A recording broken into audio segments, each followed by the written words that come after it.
The phone in the Mossad safe house on a quiet Kensington side street rang once. A sharp, jarring electronic chirp, then fell silent. It was 10:48 p.m., October 4th, 1973.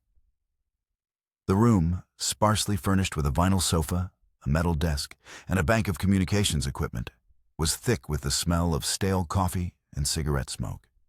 In the muted glow of a single desk lamp, that specific ring pattern was not a wrong number or a technical glitch. It was a Category Alpha signal, a prearranged audio signature that bypassed all standard protocols. It was the most urgent, non-negotiable alert an asset could trigger.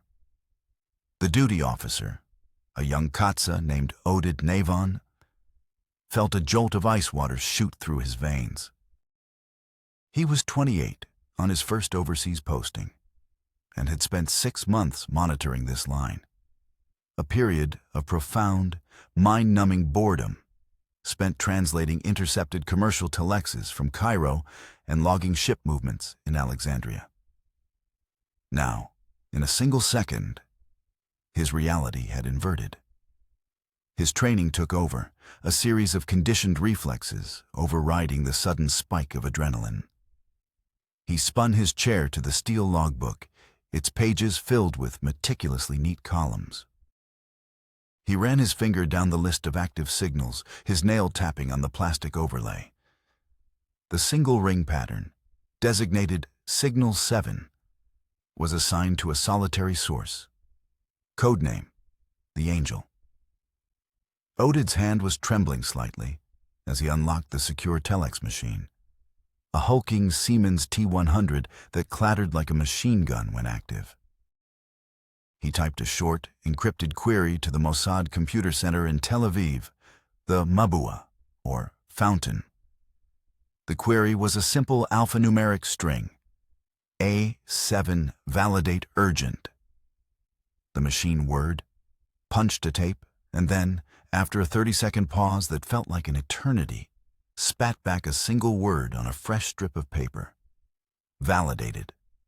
His next action was dictated by a protocol he had rehearsed 100 times, but never expected to execute.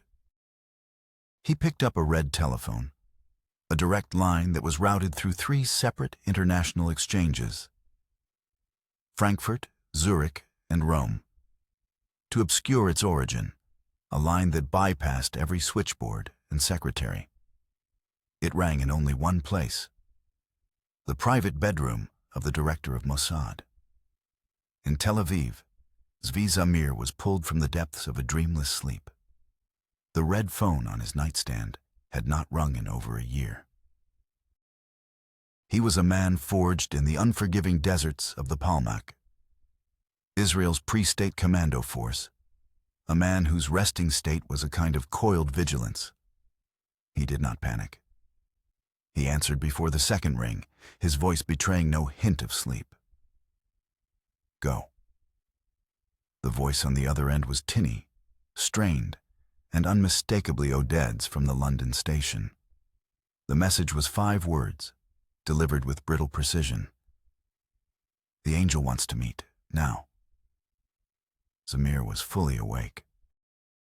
The sleep was gone, replaced by a cold, analytical clarity. He asked the single most important question, the one that filtered genuine crisis from false alarm. Did he use the emergency phrase? Oded's voice was tight, the sound of a man holding his breath. Yes, sir, he said. The chemical is ready. Zamir hung up without another word. The chemical had nothing to do with chemicals. It was a carefully chosen piece of verbal camouflage, a phrase that would sound innocuous on any potential wiretap. But in the private lexicon he had established with the Angel, it was the code word for imminent, total war. It meant an attack was coming within 48 hours. Zamir sat on the edge of his bed in the silent pre-dawn darkness of his Tel Aviv apartment. He had a decision to make, and he had minutes, not hours. Standard operating procedure was immutable. In an emergency, the asset's primary case officer is dispatched. But the Angel was not a standard asset. He was the single most valuable intelligence source Israel had ever possessed, perhaps the most valuable in the history of modern espionage. Sending a subordinate, even his best one, was a risk. A nuance could be missed, a non-verbal cue misinterpreted. But for the director of Mossad to meet an active agent in the field was a violation of the agency's most sacred rule. It was unthinkable. It exposed the head of the entire organization to capture or assassination and risked compromising the entire network. Yet, the alternative was worse. A delay of even a few hours, a message garbled in transmission, could mean the difference between survival and annihilation. Zamir's mind raced, weighing the protocols against the stakes. He knew the prevailing, almost religious opinion within military intelligence, Aman. They were utterly certain Egypt would not attack. They called it the concept, a rigid, academic doctrine which held that Egypt would never launch a full-scale assault across the Suez Canal without two preconditions being met. First, the acquisition of long-range bombers like the Tu-22 to neutralize the Israeli Air Force on the ground. And second, a guaranteed coordinated attack by Syria on the Golan Heights. Aman's formidable chief, Major General Eli Zera, a man of supreme confidence and intellectual arrogance, had dismissed every single warning sign in the preceding months as elaborate Egyptian psychological warfare. What he termed maskirovka. Zamir trusted data, but he trusted his gut more. And his gut, honed by 3 decades of war and intelligence work, told him the Angel was real, and the concept was a house of cards built on intellectual vanity. He stood up and walked to the phone on his desk. He made another call, this time to his secretary, Lydia. "Get me on the first flight to London. Any flight. El Al, British Airways, I don't care. Bump whoever you have to. And book a second ticket for my case officer, Doobie. Tell him to meet me at the airport in 1 hour. We're leaving tonight." He packed no luggage. He took only his service pistol, a 9mm Beretta, and a spare diplomatic passport with a name he hadn't used in years.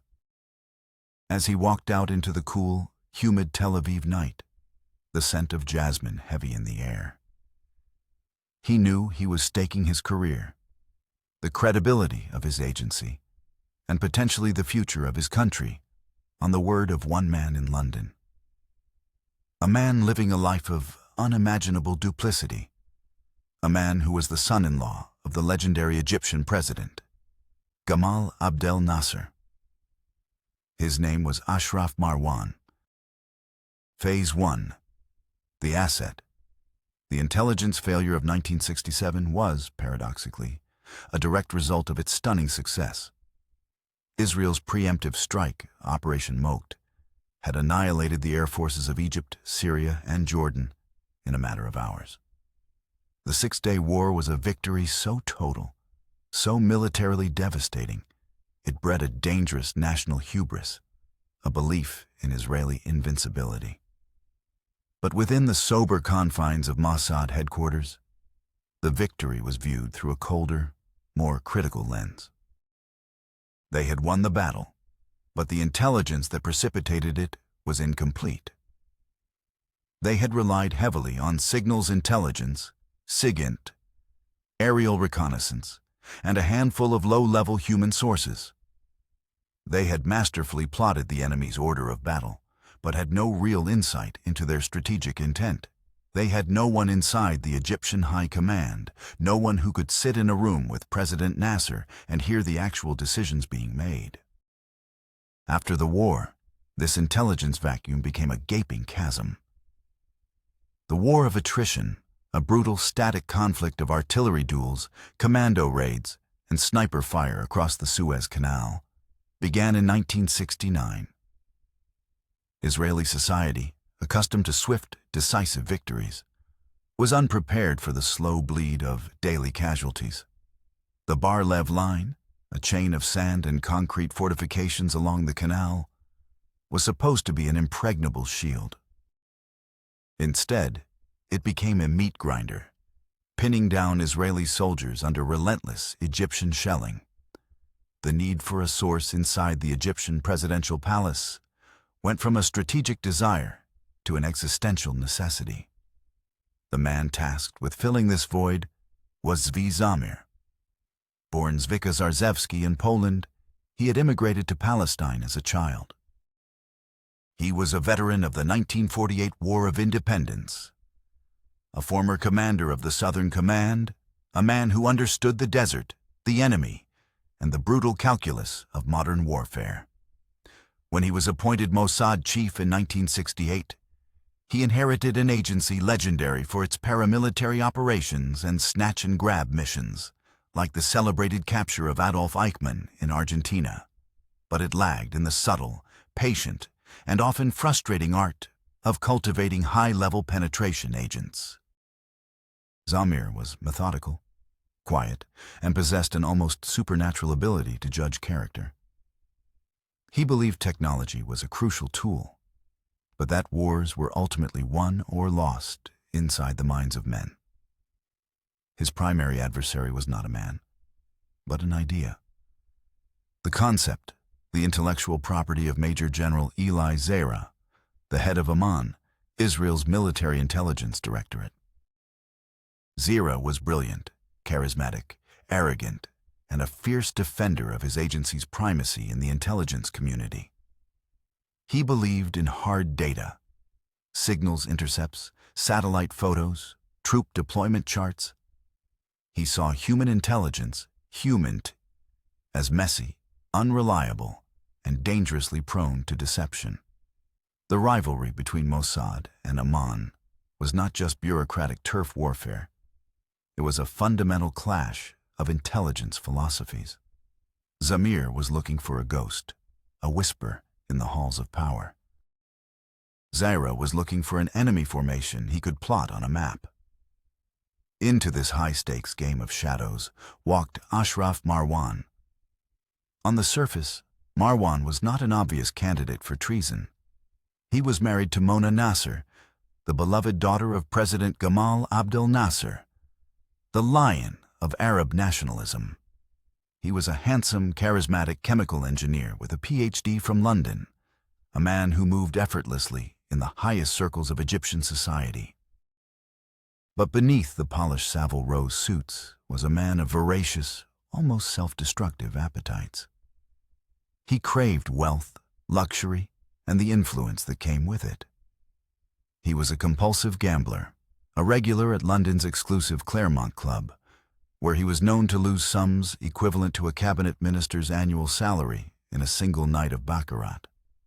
His father-in-law, Nasser, profoundly distrusted him, seeing him as a frivolous, corrupting influence on his daughter. Nasser deliberately kept him at arm's length from any real power, a public humiliation that infuriated Marwan. He was brilliant, ambitious, and relegated to managing minor state-owned enterprises. He was a prince living on a courtier's allowance, and he seethed with a potent cocktail of resentment and frustrated ambition. His handler, the man who would become his sole link to Mossad, was a case officer known only as Dubi. Dubi was the polar opposite of Marwan. Discreet, methodical, a master of tradecraft who could blend into the background of any European city. He spoke multiple languages, including flawless, unaccented Arabic, learned from his Iraqi-born parents. His specialty was the walk-in, the most dangerous and unpredictable form of recruitment, where a potential asset initiates contact themselves. Dubi understood that Marwan's motivations were a complex fusion of greed, ego, a thirst for revenge against the establishment that scorned him, and a genuine, albeit cynical, desire to be on the winning side of history. He knew that to control a man like Marwan, you couldn't just pay him. You had to manage his ego, making him feel like a strategic partner, a player on the world stage, not just a paid informant. The final piece of the puzzle fell into place with an act of God. When Nasser died suddenly of a heart attack in 1970, the world wrote off his successor, Vice President Anwar Sadat. Sadat was seen as a weak, interim figure, a placeholder until a stronger man emerged. This was a catastrophic miscalculation. Sadat was patient, cunning, and possessed by a singular obsession: avenging the humiliation of 1967 and reclaiming the Sinai Peninsula. He saw Marwan not as a frivolous son-in-law to be shunned, but as a clever, modern, and useful tool. He brought Marwan into his innermost circle, appointing him chief of staff of the presidential office. Suddenly, the man Mossad had on their books as a disgruntled gambler with minor access was sitting in the room for every major military, political, and diplomatic decision Egypt made. The game had not just changed. The asset had just hit the jackpot. Phase 2. The foundation. The geopolitical chessboard of the early 1970s was a tinderbox awaiting a spark.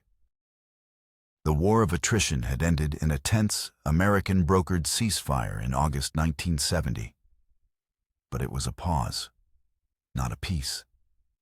The Suez Canal was the most heavily militarized border on Earth. On the east bank stood Israel's Bar-Lev Line. On the west bank, the Egyptian Second and Third Armies, massively rearmed and retrained by the Soviet Union. Thousands of Soviet advisors were on the ground, manning a dense, overlapping network of SA-2, SA-3, and mobile SA-6 surface-to-air missile batteries. This SAM wall effectively neutralized the Israeli Air Force's greatest advantage: its total control of the skies over the canal zone. In Israel, the national mood was one of dangerous overconfidence, a state of mind the media dubbed the conception. The military doctrine, the concept, held two articles of faith as gospel. First, Egypt would not go to war without first acquiring long-range bombers and fighter bombers capable of striking deep into Israel to neutralize the Israeli Air Force on the ground, just as Israel had done to them in '67. Second, Syria would never dare attack Israel without Egypt launching a simultaneous, full-scale war. Therefore, as long as Egypt lacked the requisite offensive air power, there could be no war. This logic was simple, elegant, and fatally flawed. It was a mirror image fallacy. It assumed the enemy would fight on Israel's terms. It ignored the possibility that Egypt might be willing to fight a limited war with limited objectives, not to destroy Israel, but to shatter the political stalemate, inflict painful casualties, break the ceasefire, and force the superpowers to impose a new settlement. This treacherous environment was made more complex by the unseen wars being waged by other agencies. The CIA, still reeling from intelligence failures in Vietnam, was running its own high-risk operation in Egypt, codenamed Lancelot, attempting to cultivate an asset within the Egyptian Air Force. Mossad was aware of Lancelot and feared a collision that could expose both operations. Meanwhile, the KGB's London residency, operating under the guise of the Soviet trade delegation at Highgate, had initiated a massive counterintelligence sweep codenamed Scepter, aimed at identifying and neutralizing Western intelligence officers operating in the city. Every meeting between Dubi and Marwan took place under the looming shadow of Scepter, forcing a level of tradecraft and paranoia that stretched Mossad's London station to its limits. Dubi was a product of this environment. His defining moment had come 4 years earlier, in the chaotic backstreets of Beirut. Flashback: Beirut, 1969. The air in the Hamra district was a thick soup of diesel fumes, roasting shawarma, and the salty tang of the Mediterranean. Duby, then just 30, sat at a grimy cafe table, nursing a tiny cup of bitter coffee. He looked like any other European businessman, dressed in a slightly rumpled linen suit. But his senses were on high alert, cataloging every face, every vehicle that passed. He was waiting for a walk-in, a Syrian army colonel who had made a desperate, anonymous call to a Mossad front company in Cyprus. The man claimed to have the complete order of battle for the Syrian forces on the Golan Heights. It was a potential intelligence coup, but it smelled like a trap. The colonel, a man named Faris, arrived 20 minutes late, a sheen of sweat on his brow. He was a nervous wreck, his eyes darting everywhere. He sat down, fumbling with a cigarette. "They know," he whispered in Arabic, his voice cracking. "My commander, he's been asking questions. I think I was followed." Duby didn't flinch. His training was to control the asset's panic, to become an island of calm in their sea of fear. "Breathe, Colonel," Duby said, his own Arabic smooth and reassuring, with a hint of an Iraqi accent that put the other man at ease. "You were not followed. My team has been watching you since you left your hotel. A green Peugeot and a black Mercedes. They are both part of the hotel's taxi service. You are clean." He was lying. There was no team. It was just him. But the lie worked. The colonel's shoulders sagged with relief. "I have it," Faris said, tapping his briefcase. "Everything. But I must get out. Tonight. My wife, my children." "That was not the arrangement," Duby said, his voice now firm but not unkind. "The arrangement was for the documents. Exfiltration is a separate, more complex operation." "No." "Now," Faris insisted, his voice rising. This was the critical moment, the test. An amateur would have agreed, desperate for the prize. But Duby knew that a panicked, compromised asset was a liability. "Colonel," he said, leaning forward, "look at me. You are a soldier. You understand chain of command. We will get your family out. But we will do it my way. Methodically. Safely. Tonight, you will give me the documents. You will return to your hotel. You will act as if nothing has happened. In 2 days, you will receive a new passport and a plane ticket to Athens in a copy of Le Monde delivered to your room. Your family will be met at the same time in Damascus. It is the only way." As he slid a small, thick envelope across the table. It contained $10,000. A down payment. For your trust. Faris stared at Duby, then at the envelope. He saw not a spy, but a professional, a man with a plan. He opened his briefcase and slid a thick manila folder across the table. Duby took it without looking inside. "Go now, Colonel," he said. "Walk, don't run." The colonel left. Duby waited exactly 7 minutes, paid for his coffee, and walked in the opposite direction, melting into the Beirut crowds. The documents were a gold mine. The exfiltration 2 days later went off without a hitch. But a year later, Colonel Faris, living under a new name in Germany, made a mistake. He called a relative back in Syria. The call was traced. He was snatched off a street in Munich by Syrian agents and flown back to Damascus. Under brutal torture, he gave up a vague description of his Israeli handler. Medium height, dark hair, spoke Arabic with an Iraqi accent, preternaturally calm. The description was logged in a file in the archives of Syrian General Intelligence. A ghost waiting for a machine. End flashback. The genesis of what would become Operation Angel began not with a grand strategic plan, but with a series of frustrated phone calls. In late 1970, a man with a distinct Egyptian accent called the Israeli embassy in London and asked to speak to the military attaché. He was fobbed off by a junior secretary.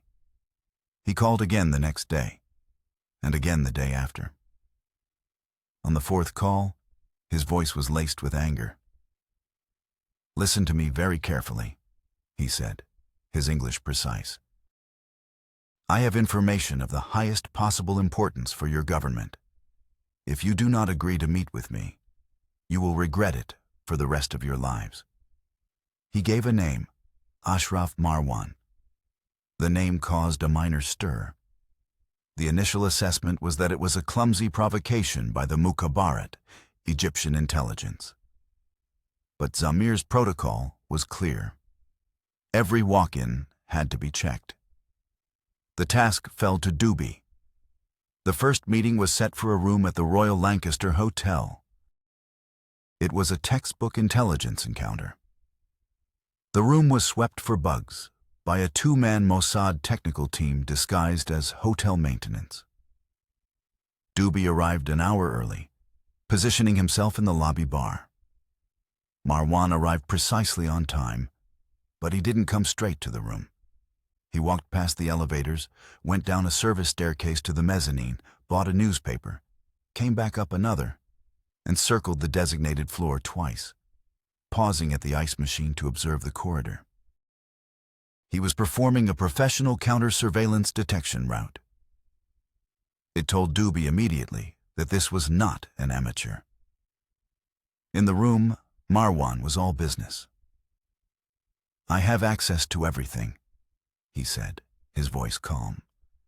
"The verbatim minutes of every cabinet meeting, the military planning documents, the private conversations of President Sadat. This information will save your country from another war. In return, I want to be paid. A lot." He named a figure, $100,000 for the first delivery. To prove his bona fides, he produced a sample, a crisp photocopy of the minutes from a top-secret meeting between Sadat and Soviet General Secretary Leonid Brezhnev. The document was genuine. Zamir approved the payment immediately. He also gave Dubi a critical instruction. "This is not just about buying documents. It's about building a relationship. He needs to feel he's more than a trader. He needs to feel he's a strategic partner, a man shaping events." The mission was born. Its objective: to embed a source so deep inside the Egyptian government that Israel would have a permanent, real-time window into the mind of its most dangerous enemy.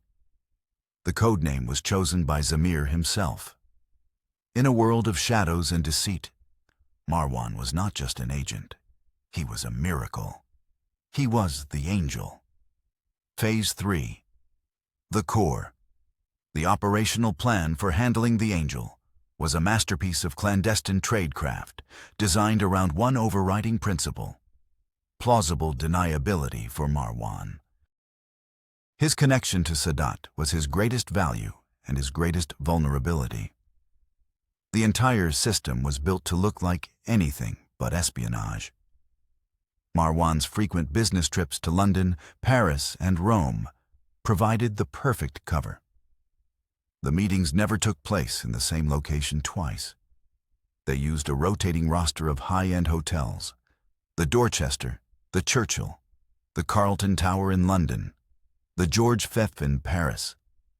Dubi would book a suite under a false name. Marwan would arrive. They would talk.